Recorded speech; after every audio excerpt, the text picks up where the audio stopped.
Queridos, é com grande alegria que estou com vocês aqui nessa noite. Uma incumbência bastante séria de trazer a palavra do Senhor para a nossa meditação nessa noite. Mas eu não vou fazer com vocês como Paulo fez com Eutico, de querer pregar, e ele dormiu e morreu, né? Não vou fazer isso. Devido à avançada hora, eu vou cortar um pouquinho daquilo que eu tinha preparado para trazer para os irmãos nessa noite. Mas abra a palavra de Deus em Lucas capítulo 15. Esse é um texto que você conhece bem, por isso eu não vou ler o todo, vou ler apenas uma parte, e você vai lembrar da história dessa parábola que Jesus contou. A parábola muito conhecida, Lucas capítulo 15, e nós vamos ler o versículo 28.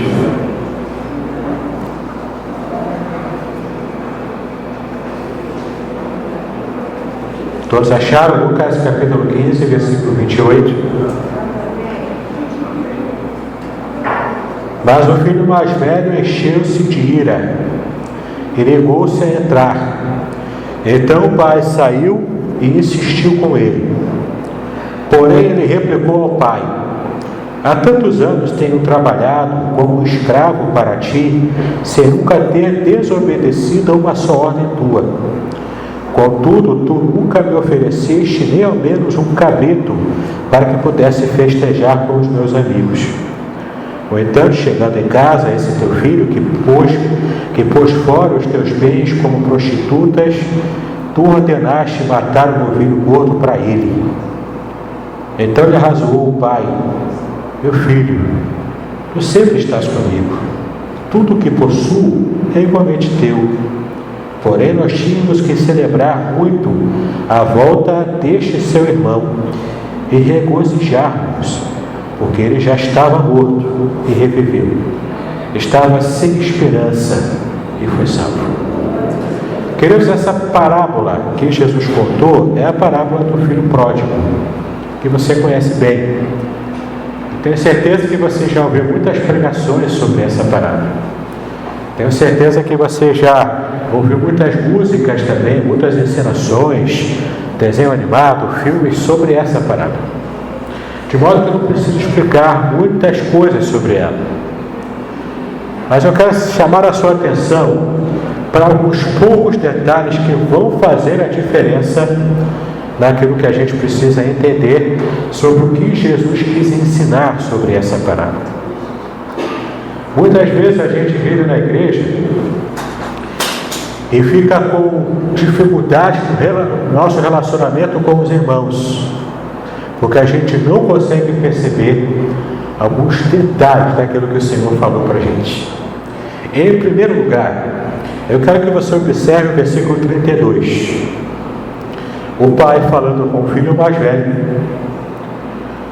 Ele então chega para o filho mais velho e fala o seguinte: olha só, era justo a gente celebrar, porque o seu irmão estava morto e reviveu.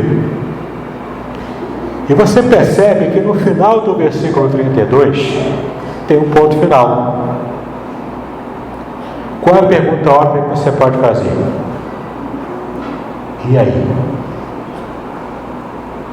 O filho que estava do lado de fora da festa entrou ou não entrou? O que você acha?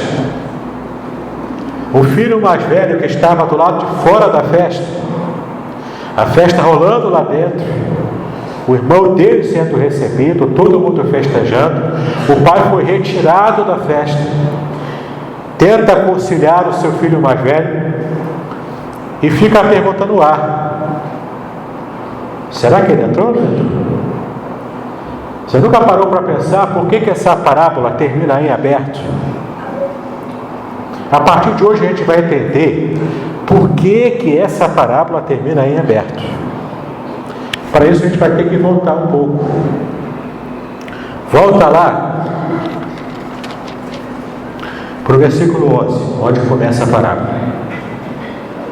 O versículo 11 está o seguinte: e Jesus continuou: Observa que tem aí a palavra continuar. Ora, se eu continuo uma coisa, é porque antes dessa coisa eu já estava tratando de outra coisa. Certo? Jesus estava falando antes de contar a parábola do filho pródigo. Observa aqui o que ele falou antes, no versículo 8. No versículo 8 ele conta a história, a parábola da moeda perdida. Então, do versículo 8 até o versículo 10, é aquela história da mulher que perdeu a moeda dentro de casa e procurou igual uma doida, e depois que achou aquela moedinha, ela fez uma festa com os seus familiares.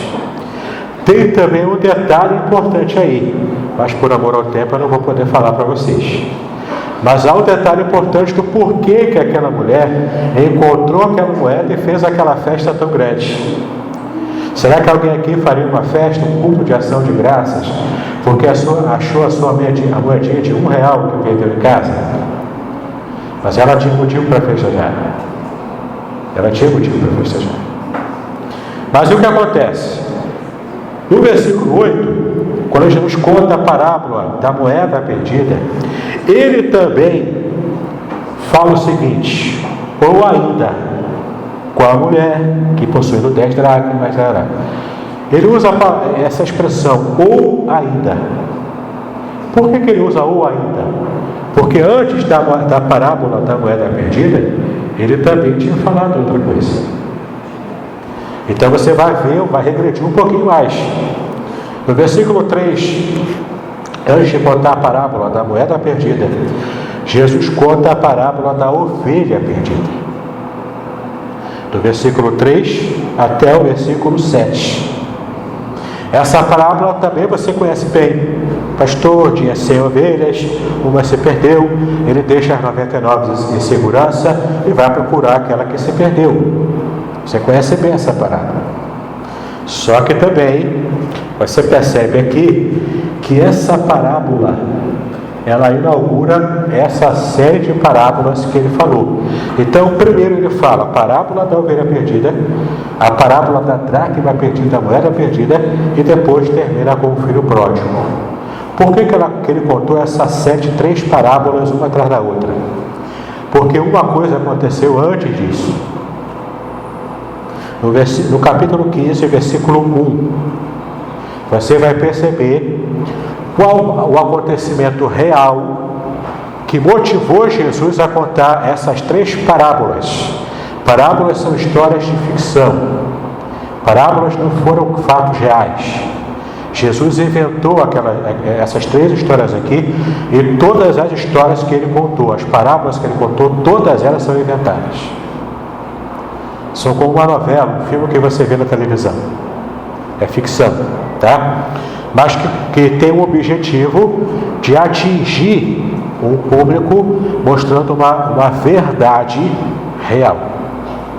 Então a história é ficção, mas o ensino que ela traz é real, é verdadeiro. Olha o que aconteceu aqui que motivou Jesus a contar essas 3 parábolas.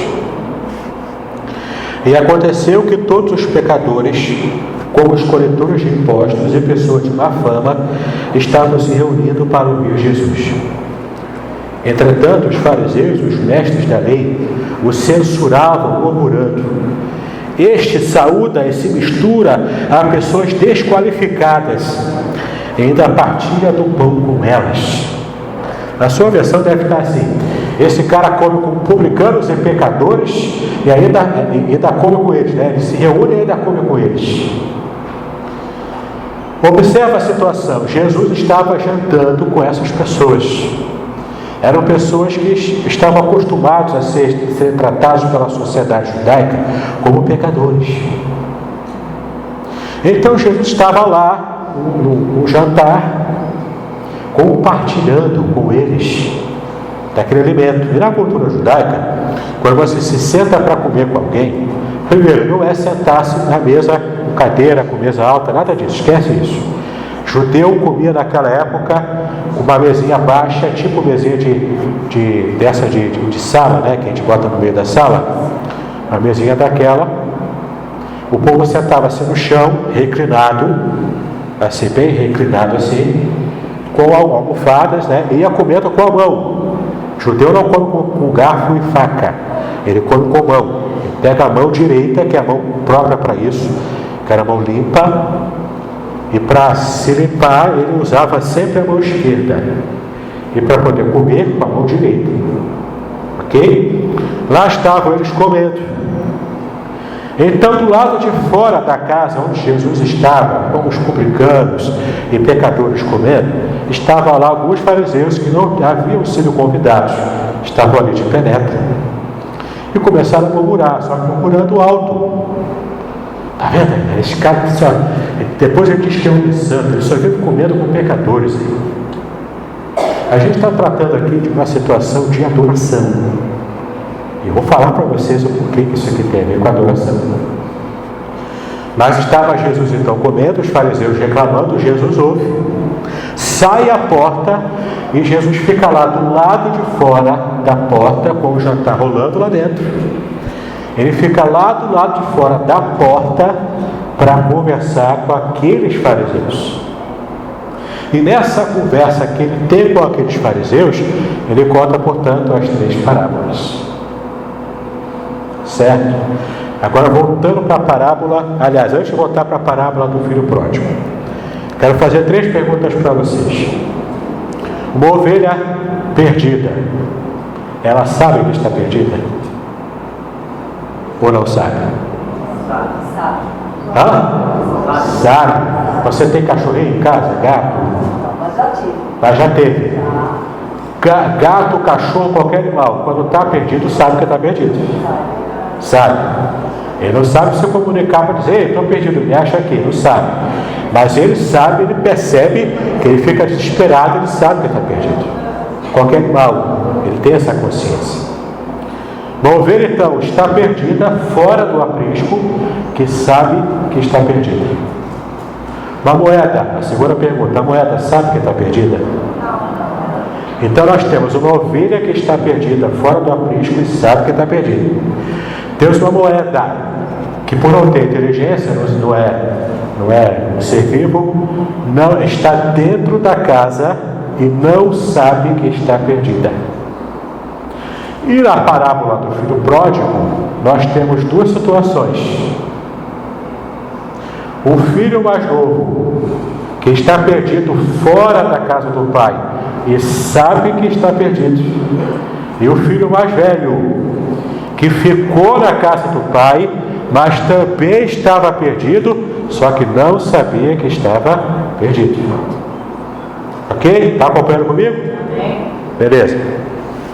Agora sim, vou voltar para a parábola do filho pródigo e você vai entender. Para começar, a palavra pródigo significa gastador, não é perdido. Se você procurar no dicionário, você vai ver. Pródigo é gastador. Tá? Então, o pai, nessa parábola de Jesus, tinha 2 filhos. O filho mais novo chega para o pai e fala o seguinte: pai, eu quero que o senhor me dê a minha parte da herança. Na cultura judaica, sabe o que realmente ele pediu? Quer saber o que ele realmente pediu? Marquinhos, ele chegou assim para o pai e falou: pai, eu decidi uma coisa, eu vou sair de casa, eu quero que você morra. Pode morrer. Sabe por que ele falou isso? Na condição, na cultura judaica, quando o filho pede para o pai para dar herança, e o pai ainda está vivo, claro, ele está falando o seguinte: pai, eu prefiro ver você morto, porque não se pede herança de pai vivo. Na nossa cultura já não faz isso, que dirá na cultura judaica, que era patriarcal.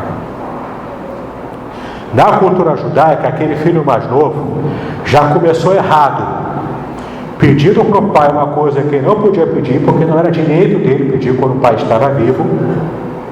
E segundo, ele era o filho mais novo, só quem tinha direito à herança e ter mais direito era o filho mais velho, que recebia mais. E aquele jovem então atropela tudo e fala: pai, vou fazer o seguinte, eu já estou, me perdoa a expressão, mas já estou de saco cheio do senhor aqui, ficar me dando ordem. Eu quero usar o carro, o senhor não deixa eu usar. Eu quero chegar às 2 horas da manhã em casa, você não deixa eu chegar. Só o que me interessa, na verdade, é o teu dinheiro. Então faz o seguinte, separa o negócio, me dá o dinheiro, eu vou seguir a minha vida. Tem alguma semelhança com a galera aí da mocidade hoje? Tem semelhança? Qualquer semelhança é mera coincidência, não é? Mas aquele jovem fez isso. Pediu. Agora observe o seguinte. Observe que aqui, depois que o filho mais jovem pediu a herança, deixa eu ver aqui, no versículo 12, lá no finalzinho, ele pede: pai, dá minha parte da herança, é quem tem o direito. E consentindo o pai, repartiu sua propriedade entre quem? Entre eles, entre os dois. Então o que o pai fez? O pai era completamente desapegado das coisas materiais. Eu estou vivo. O meu filho, o problema meu é o seguinte: o meu filho pediu a herança. Eu não posso dividir a herança e dar só para um, é para os dois. Então o que o pai fez? Eu vou dividir para os dois, vamos lá, vamos calcular aqui, não foi fácil calcular. Toda essa história, essa trama que Jesus inventou, tá?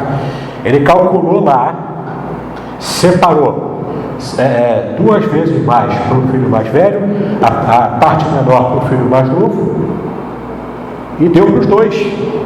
E ele, como pai, ficou vivendo de favor com o filho mais velho, porque o pai já não tinha mais nada. Ele dividiu, não tinha mais nada. Tecnicamente ele está vivendo de favor para o filho mais velho. O tempo passou, você já sabe a história. O filho mais novo gastou tudo, quase come comida de porco, que não era lavagem.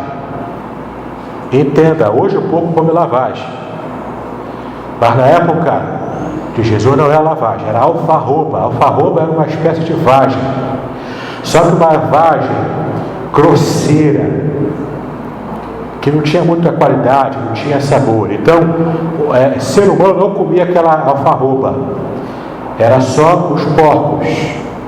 E outro detalhe: só quando o judeu estava com muita fome, não tinha de onde tirar a comida de jeito nenhum, aí não tinha jeito, ele pegava aquela alfarroba e comia, mas ele tinha que estar em muita situação de pobreza e miséria para poder fazer isso.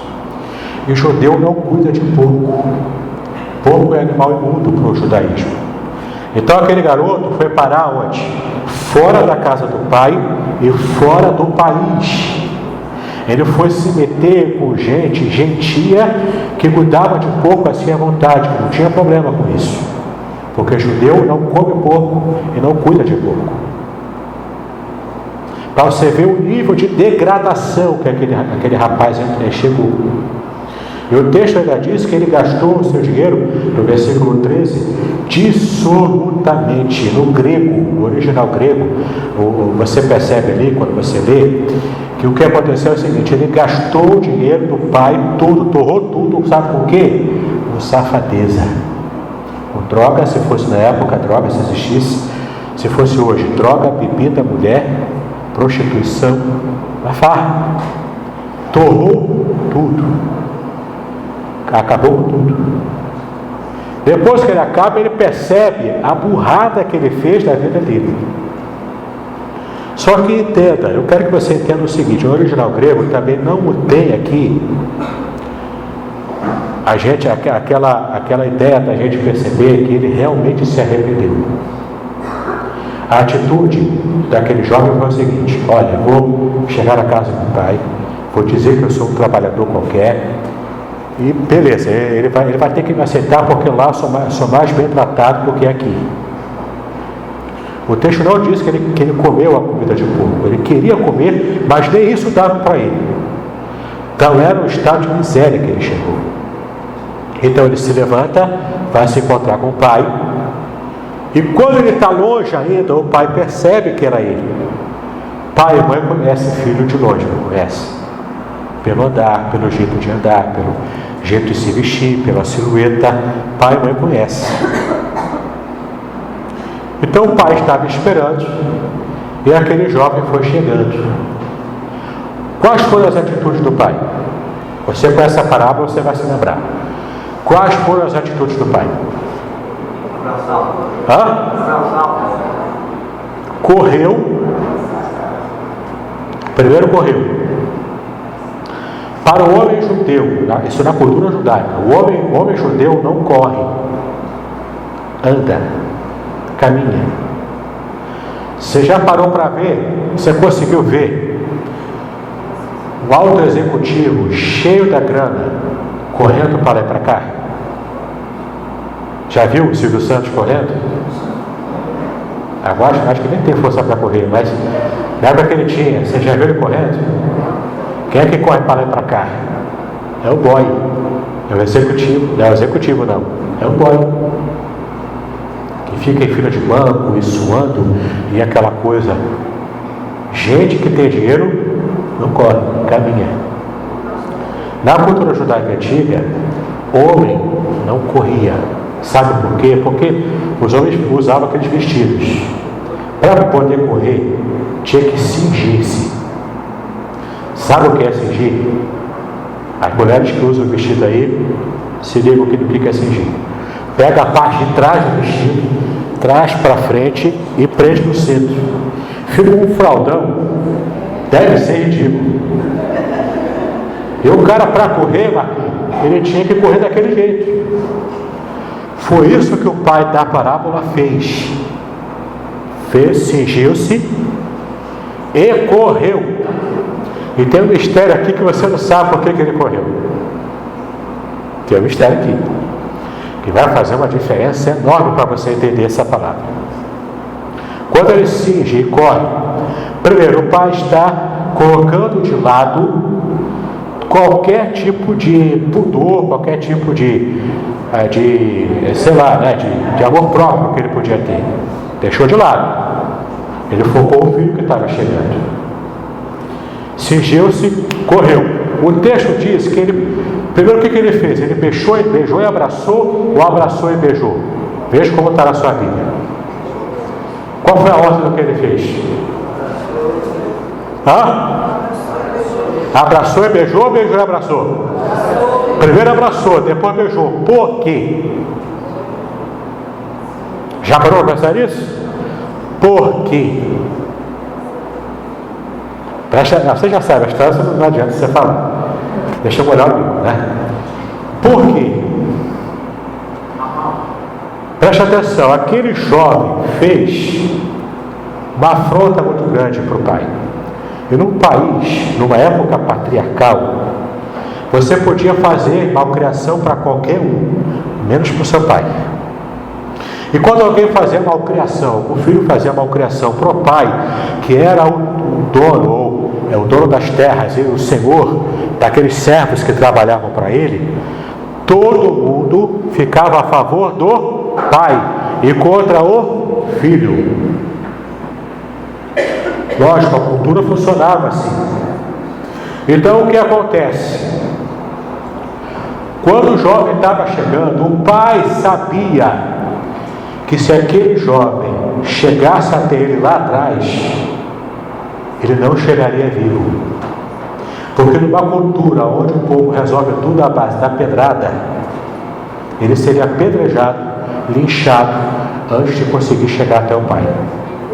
Porque nas casas antigas eram assim. Na frente só tinha uma entrada, não tinha outra entrada, não tinha como pular o muro. Era uma única entrada e era só por lá que podia chegar. Passava primeiro pelas casas dos empregados, depois, na segunda instância, era a lavoura, e depois, na terceira instância, lá no fundo, lá no final, era a casa do dono. Então, para poder aquele filho chegar até a casa do pai lá atrás, ele tinha que passar primeiro pela casa dos empregados. Aquele garoto não ia conseguir chegar vivo lá. Não ia. O que o pai faz? Percebeu ao longe, não deixa o filho chegar muito perto. Cinge-se, corre, deixa de lado qualquer tipo de pudor e primeiro abraça para depois beijar. Sabe por que ele abraça? Para proteger o filho de qualquer pedrada, qualquer um dos servos dele que estivesse lá. Epa, é ele, vou apedrejar porque aquele cara, ele fez uma coisa muito ruim com o nosso patrão. Antes que alguém tivesse esse tipo de reação, ele chega e abraça primeiro, porque como o pai abraçando, ele fez um escudo humano, e ninguém ia atacar uma pedra no próprio patrão. Ele então abraça primeiro o filho, depois ele beija como sinal de carinho. E quando ele abraça e beija, aí então o filho começa a desenrolar aquilo que ele tinha planejado. Olha, pai, começa a me dar sermão não, eu sei que eu errei, eu perdi tudo, olha como é que eu estou um trapo, mas olha só, me trata só como empregado teu, eu não quero nem muito vínculo contigo ainda não, me trata só como empregado, e tá bom, eu pego meu dinheirinho e vou embora. Esse era o espírito daquele garoto. Ele ainda não tinha de verdade se arrependido. Mas aí o que o pai faz? Primeiro, o pai corta o filho pela metade. Ele não deixa ele falar tudo. Aquela ladainha toda, e crente adora uma ladainha, né? Aquela ladainha toda que ele tinha preparado, o pai corta pela metade. Ó, vamos parar por aqui. Ele começa a tratar o filho como se nada tivesse acontecido. O que o pai faz? Coloca um anel no dedo, símbolo de que ele tem autoridade em casa como filho. Muda a veste, a roupa limpa, bonita, a roupa de casa, provavelmente a roupa do irmão mais velho ou do próprio pai, que ele pegou e deu para o filho. Muda a roupa, bota o anel no dedo, bota a sandália, porque na época só quem usava sandália era quem era dono da casa. Escravo, servo não usava sandália, estava descalço. Bota a sandália. E além disso, aí entra a graça que a gente cantou aqui hoje. Ele mata um cordeiro cevado. Na cultura judaica, uma família abastada engordava um cordeiro bonito, sem muito defeito, engordava aquele cordeiro por mais ou menos um ano ou até mais. Porque numa situação de casamento, de uma vitória muito grande, um festejo assim extraordinário, matava aquele cordeiro gordo, engordado, cevado para isso, e fazia aquela grande festona lá. Só que no dia a dia o povo matava um cabritinho, né? Matava assim, quando comia carne, né? Quase não comia carne, não. Mas quando comia um cabritinho assim magrinho, aquele feiozinho lá que ninguém gosta de ver, aquele meio fedorento, aí mata aquele bicho mesmo para comer no dia a dia. Mas a festança mesmo era o bezerro cevado. E o pai mata o animal que ele estava engordando há mais de um ano para celebrar a chegada do filho que havia saído. Aí vai chegar onde eu quero agora, para a gente fechar a conta. O filho mais velho estava do lado de fora, porque ele estava trabalhando, ele estava metendo a mão na enxada. Ele tinha recebido a parte dele. Então a casa e tudo já era dele. E o pai, como já disse, está morando de favor lá com o filho mais velho. Aí o filho chega perto de casa, não chega em casa, e vê aquele barulhado, aquela festança acontecendo. Ele pergunta para o empregado que estava lá com a boca cheia, comendo alguma coisa, mastigando alguma coisa, o cordeiro cevado, né, que tinha acabado de matar, bebendo vinho, aquela coisa toda. E aí, o que está acontecendo aí? Por que essa bagunça toda aí? Sabe por quê? Teu irmão, ó, voltou de volta. Teu irmão chegou. O quê? Aquele safado, aquele chegou e tem festa para ele, ficou de cara empurrado, fazendo beicinho, e a festa rolando lá dentro. Avisaram para o pai chega lá fora. Está reparando o link aqui com o que aconteceu com Jesus lá? Pegou? Jesus chega, o pai chega lá fora. O que está acontecendo, meu filho? O negócio é o seguinte. Escuta o que eu vou te falar. Está escutando bem, velho? Beleza. Eu te servi até agora. Estou capinando igual um maluco aqui atrás. Estou fazendo isso pelo Senhor. Mentira, era por ele, porque a grana já era dele já. E esse teu filho, nem era irmão dele, ele não fala que era irmão, é teu filho, esse safado aí, saiu de casa, tá rodo com prostitutas, volta, e o Senhor faz o equivalente ao que nós temos hoje de dar, é como um pai pega um cara desse, um cabra desse, e dá a ele a presidência da empresa, a empresa familiar. Você, além disso, pai, só dá para esse miserável a maior honra, e nem um cabritinho o Senhor me deu até hoje para eu poder matar para os meus amigos. Sabe quem aquele jovem simboliza? O jovem que saiu de casa.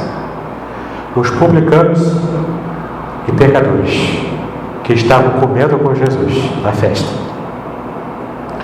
Sabe quem aquele filho mais velho representa? Os fariseus, que conheciam a casa do pai, estavam lá tranquilamente na casa do pai, mas também não tinham um relacionamento com o pai.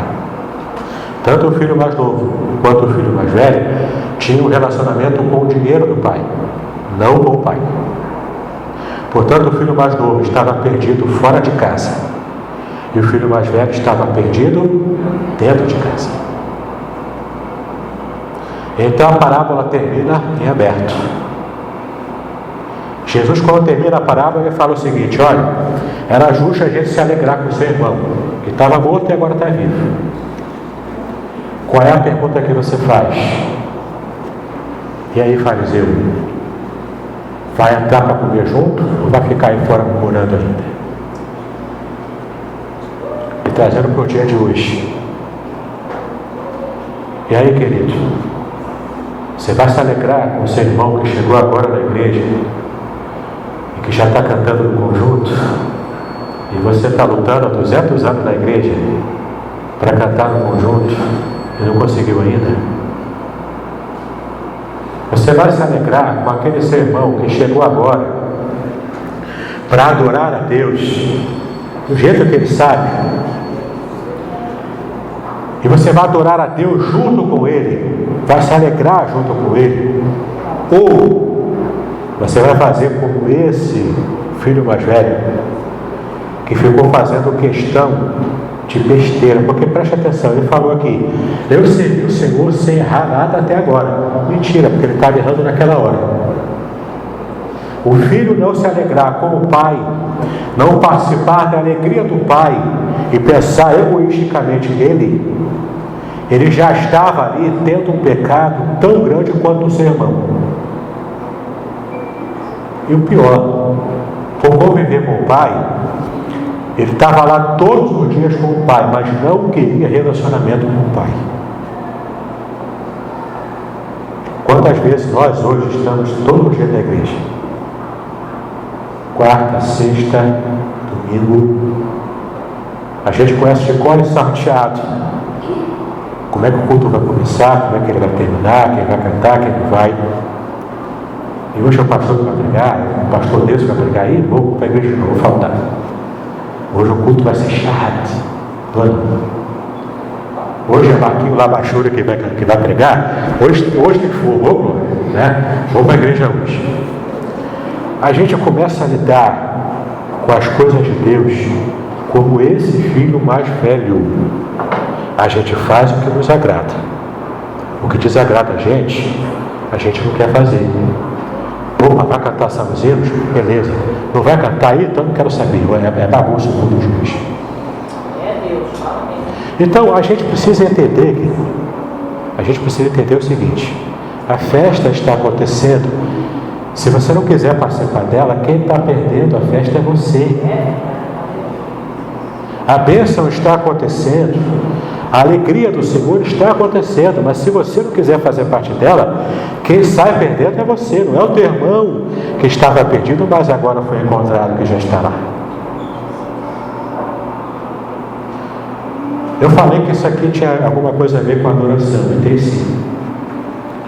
Porque os fariseus criticavam Jesus e os publicanos também, porque eles achavam que só eles que tinham o direito de adorar a Deus do modo certo.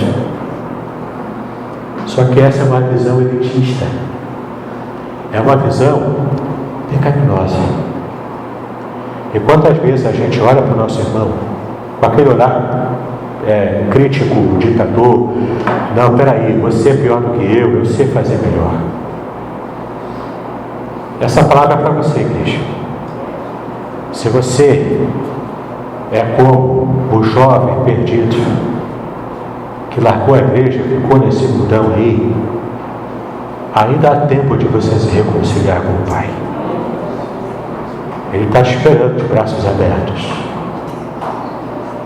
Mas se você é como esse filho mais velho que ficou na igreja esses anos todos, mas murmurando, sendo diferente aos problemas dos outros, criticando mais do que participando da festa, meu querido, a pergunta da parábola está aberta para você. Jesus deixou essa parábola do filho pródigo em aberto para que você hoje dê essa resposta para ele. Eu estou dentro da festa ou eu estou fora da festa? Enquanto você pensa nisso, nós precisamos lembrar o seguinte: Jesus está voltando. E enquanto ele está preparando tudo para voltar, eu, em vez de evangelizar, eu, em vez de estar ligado com ele, eu estou brigando com o meu irmão. Focalize agora na volta de Jesus.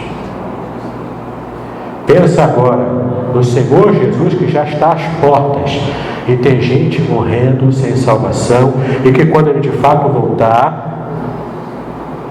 vão para o inferno eternamente, porque você preferiu gastar as suas energias brigando com o seu irmão do que pregando o evangelho para ele.